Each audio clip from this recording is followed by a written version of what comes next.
after appearing on Loose Women last week, singer Joshua Radin's given an interview in which he explains where his trademark whispercore sound comes from. He said that whilst living in a small New York apartment, he had to practice his songs quietly because a neighbour used to call the police whenever she heard him.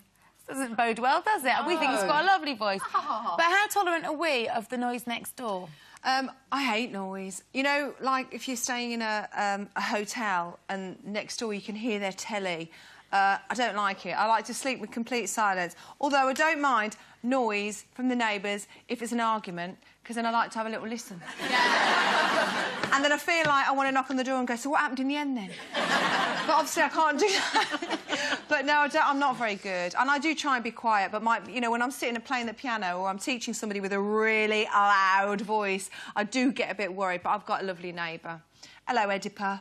She's quiet. She sits and reads a book, so it's no problem for me. But I don't like... I think it's rude, and I think you should tone it down a bit, because I think you should... I do. What? I'm just looking at Carol, and I know she had a big night Friday. Sometimes you don't realise the volume, do you? No. Sometimes. Because where I live is very communal, you're in close proximity with a lot of people, and so you do have to be considerate, and there are rules.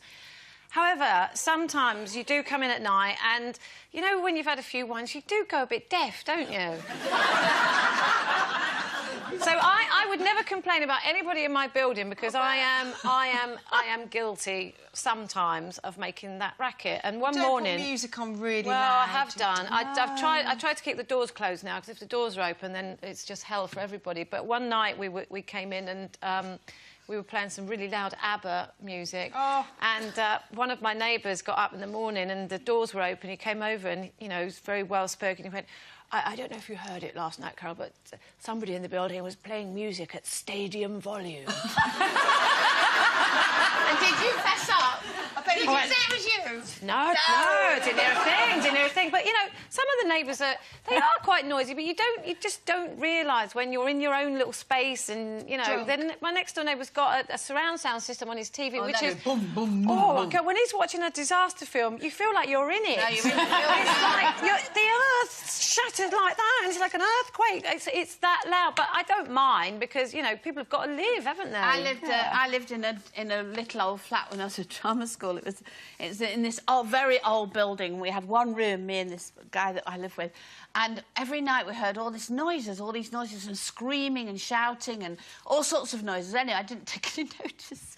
And then one day, we were 3 floors up one day, there was a knock on the door and I opened it, this man, and I thought he was the gas man. I thought he'd come and look at my meter, and it was a brothel. We were actually living in a brothel, and I thought he'd come to look at my meter. Maybe, yeah. Do you know what? Have a good read. I try to be a good neighbour. But, you know, when you're staying in hotel rooms, you really are conscious of the fact that, you know, the walls aren't terribly thick. You hear everything. So we were at this hotel in Ibiza one night, and there was the kind of action going on that you might expect in a brothel in the next room. And at first you think, good on them. 4 hours later, the sun's rising, and they are still... I mean, clearly not very good at what they're doing, you know what I mean? You know where I'm going with this? So in the end, I just said to Darren, I've had enough of this. Got out of bed, leant over the balcony and went, if you can't get it on, you know, any chance you could turn it down a bit? And I came back and he went, I cannot believe you. I can't believe you've just done that. He wouldn't go down to breakfast with me in case we saw them. I said, well, you know, they only know what I look like, they don't know what you look like. Yeah. But I think there comes a point where, you know, honestly, just have a bit of self-respect. Everyone on the island could hear them. No, but again, it's one of those noises that only applies to other people. If it was you, you would be thinking you were being really quiet. Trust me, I've never been that vocal. Oh, no. No, I'm no Leslie Garrett. OK, now, if you want to touch up your wardrobe without touching your wallet, hell's their hand.